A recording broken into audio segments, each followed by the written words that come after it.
boys and girls. How are you today?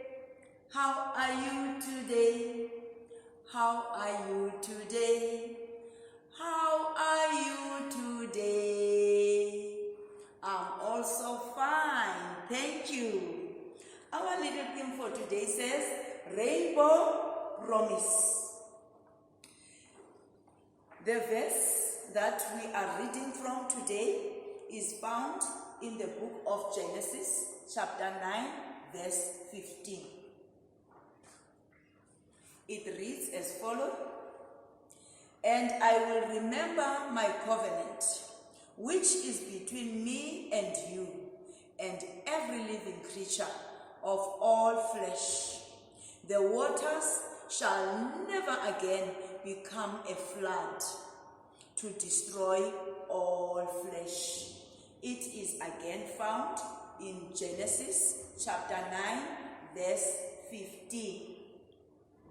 Now, what you must not forget about the story that we are going to have today is that God's people, what did I say, boys and girls? God's people. What is about God's people? They rejoice. God's people rejoice. Why they rejoice? Because He cares. God cares. He cares for who? He cares for them. He cares for me and you, boys and girls. Now, our story starts from inside the boat. Inside the boat, what do you think Father Noah and his family were doing? Number one, they had enough time to know and understand each other. Number two, they had to take care of animals.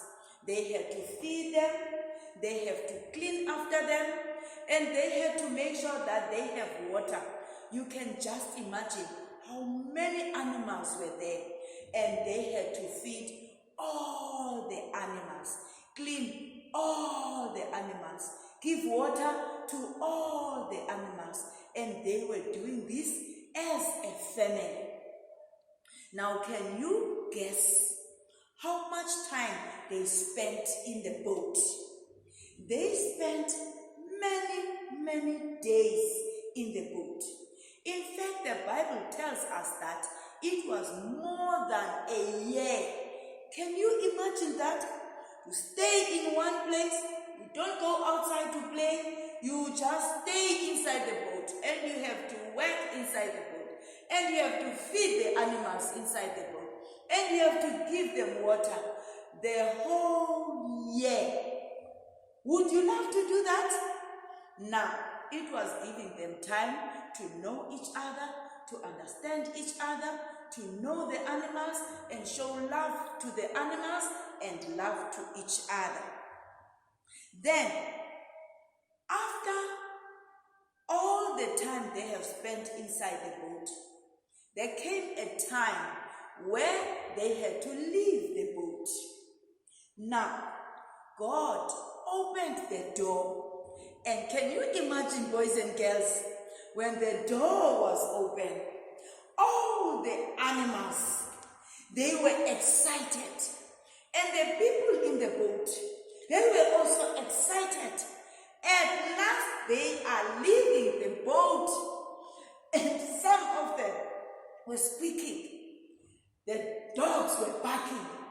Woof, woof, woof. And the cats, meow. And the horses, hey. Can you imagine all the beautiful sounds? They were making a beautiful, beautiful song. However, when Father Noah came out, he saw a very disturbing sight. The whole world was ugly with big stones, no big beautiful trees, no flowers, and the whole world looked very, very ugly. And it was a very sad sight. But God came to them, and God made a promise. Do you still remember what He said? It's a Now, what is this rainbow promise? In our verse, Father Noah it was told that, and I will remember my covenant. This is what God said, which is between me and you and every living creature of all flesh. The waters shall never again become a flood to destroy all flesh. So when you see a rainbow, here is the rainbow. When we see this rainbow, it reminds us of God's covenant that He will never again destroy the world with water. Now, there are so many items in the Bible that have beautiful colors, which reminds us of the rainbow colors. So when we see a rainbow, boys and girls, remember what God said, that He will never again destroy the world with water. Now, boys and girls, that is the end of our story. May we all close our eyes in prayer. Father, thank you for a beautiful story that reminds us that we are a family. And if we are united as a family, we can do big things that you ask us to do. Noah and his family were only 8, but they managed to take care of all the animals because they learned to love each other in the boat. They learned to understand each other in the boat. And they were taking care of all these animals because you, God, gave them all that love and all that understanding. Lord, help our families as well to learn to take care of each other. Help us, little boys and girls, that we can always bring a smile to our parents. And also, Father, we ask that you may help us to be good kids in our families. And Father, we ask a special prayer for those kids that may be experiencing certain and different types of abuse in their families, that you may bless them, keep them, comfort them, and find a way of taking them away from such kinds of abuse. Lord, we know that you have heard our prayers and you have already answered us. In the wonderful name of our Lord and Savior we pray. Amen. Thank you, boys and girls. Bye-bye. Love you, love you, love you.